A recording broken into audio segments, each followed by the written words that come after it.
Someone commented on one of my videos one time, and they were like, "Oh, there's a noise in the background. Why would you add that?" And I didn't add it, unfortunately. I work full time. I drive this thing all day, every day. And so making videos, doing YouTube stuff, it's all whenever I have time, which is increasingly fleeting these days. But I made the egregious error of going on Facebook. Every time I go on Facebook, I'm reminded of why I don't go on Facebook, because it's a cesspool of stupidity, really. But I'll put it up here on the screen for you guys to see. I saw this and I thought it would be worth sharing and talking about. Okay. The Department of Homeland Security posted this: "Trust in the Lord with all your heart and lean not onto your own understanding. In all your ways acknowledge God, and He will direct your steps. One nation under God, our homeland under God." Now, of course, because it's Facebook, all of the boomers jumped on it,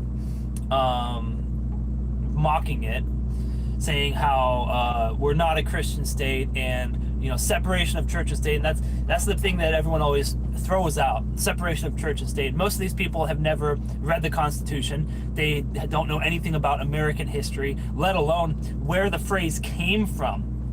Okay, if you've anyone who's studied church history knows that the idea of separation of church and state started during the Reformation, or right after the Reformation, the second generation of the Reformers.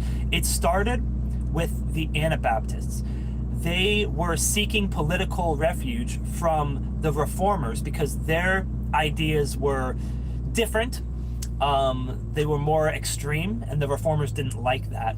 And so what the Anabaptists came along and said is, hey, you Reformers, you guys are using the state against other Christians. You're weaponizing the state against different denominations, and that's not right. We should have the freedom to express our Christianity a little bit differently. So they came up with the idea of separation of church and state, that the state, and here's the thing that most people don't understand, the idea of separation of church and state is that the state cannot interfere with church functions. I'm going to say it again. The state cannot interfere with church functions. Most people get that completely backwards. Most people think that separation of church and state means that the church can't say anything to the state, and the church can't influence politics. And that's completely wrong. That's completely backwards. It's idiotic and it's stupid, because all of your policies are going to be informed by your worldview and by your religion. If you're an atheist, then that's gonna affect it's gonna affect, I guess that's the best word, how you do politics. If you're a Muslim, that's gonna affect how you do politics. You cannot escape the question. They have done for centuries. I don't know what that means. You cannot separate religion from politics, because policies are the enforcing of moral codes. Okay, think about that for a second. All politics is that we believe this is right and this is wrong, so we're going to enforce this. Okay, so when you say that a church can't tell the state what is right and wrong, you're saying that the state has absolute authority to arbitrate all moral claims, and the state can just decide what is and is not morally correct. That is atrocious. That's insane. The church has decided many things, centuries. Look at England and France, Germany, especially Italy. The church has, I don't know what that word is, decided many things. Two countries. Oh, dictated many things. Oh, yeah, you're good. The church has attempted to dictate. I mean this respectfully. Have you ever read a church history book? And I'm not saying that as like a gotcha, but if you study church history, you would know that the state and the church have always been in conflict. Think about the early church, right? What they had to go through for the first 300 years leading up to Constantine. And even after Constantine, they still fought. There was still a rivalry there. You think about the Pope. I don't remember what Pope it was, doesn't matter, but there was a Pope. Won't lie, but I love history, so I know some things, not all. Yeah, of course. The relationship between church and state is very rocky. when the church started, the state persecuted the church, tried to stomp them out, and then with Constantine, it kind of flipped to now where the church was in control, kind of, and that kind of flip-flopped depending on where you were. Now, what I don't know if you were here at the beginning of the stream, but what I mentioned was the Baptists and the Anabaptists. What was going on during the Reformation was sacralism. The state had the lines between state and church were so blurred that you had members of the state persecuting other Christians because they had a different denomination. And so the Anabaptists came along and said, the separation of church and state is that the state can't interfere with church functions. So if you want to have a church that believes differently than a church down the street, the state shouldn't be able to come in and say, hey, you're a different denomination and therefore we're going to persecute you. Now, that doesn't mean that all religions are equal and all religions can just do whatever they want. The idea of separation of church and state was that different denominations cannot, amen, thank you, different denominations cannot persecute each other. That a Reformed Baptist and a Presbyterian can't sick the state on each other. That does not mean that Islam has the same rights in America that Christianity does. That is not what separation of church and state means. And I think that most people, in fact, I know most people don't know that. They hear the phrase separation of church and state and they just run with it and assume that the church cannot, amen to chat, guys, pick it up. Well, there's only, what, 2 people listening. Yeah, I've heard about Christian persecuting other Christians, but wasn't a huge scale. It wasn't on a huge scale. Historically speaking, no, but during the Reformation, it was because of sacralism, because the state was Christianized, and so the state was persecuting the Anabaptists, and obviously the Catholics were persecuting the Reformers, and the Reformers were persecuting Catholics. So there is a healthy distinction between church and state, but the way that the secularists use it today is very flawed and very egregious and very ahistorical. So that's my point in all of this.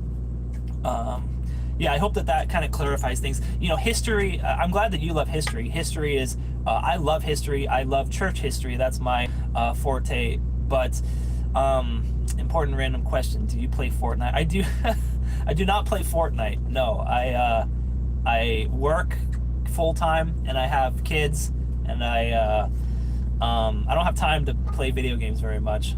When I do, it's not Fortnite. No, I have a child that plays Fortnite, but I do not. Yeah.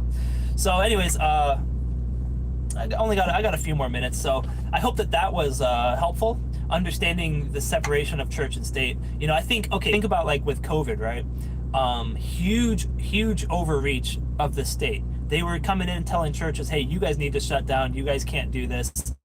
And I think that most don't end stream. Yeah, I won't. I got a few more minutes. I think that most Christians kind of woke up during that time and they realized, oh, hey, the state is overstepping here. And, Romans chapter 13, the Bible talks about what the state should be and should not be. The Bible tells us that the state is the servant of God.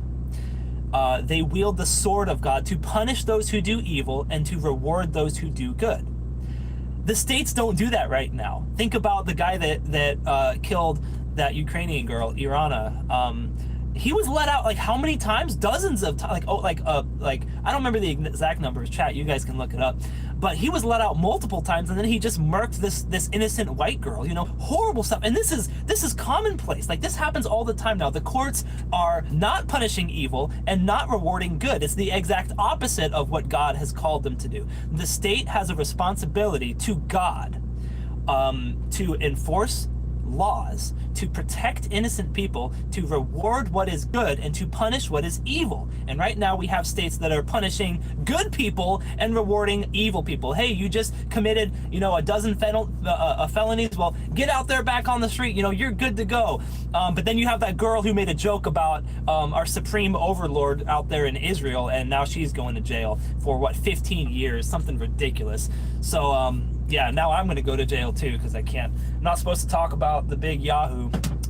Anyways, the the state has an obligation, very backwards indeed. Yeah, the state has an obligation to God to enforce God's standard of right and wrong. And the church has an obligation to God as well.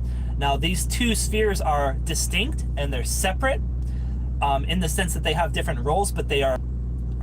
What are they gonna do, Wamp you? I don't know. They'll do something to me. They somehow find a way to always get people that speak out against them.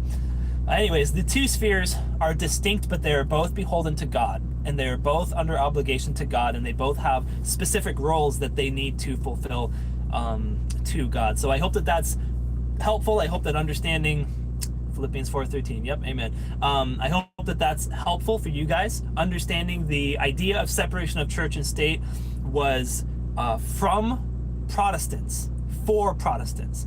The idea is that Christian denominations should not use the state to persecute other denominations. It does not extend to all religions, and it does not mean that the church cannot tell the state what they can and cannot do. They can ban you, demonetize, and a lot more, which I shall not say. Yes, you are right. I know plenty of people that have been kicked off YouTube or Instagram or you name it for talking about these things. But at the end of the day, we have to be able to talk about it. If they kick me off, went to church today, amen, God bless.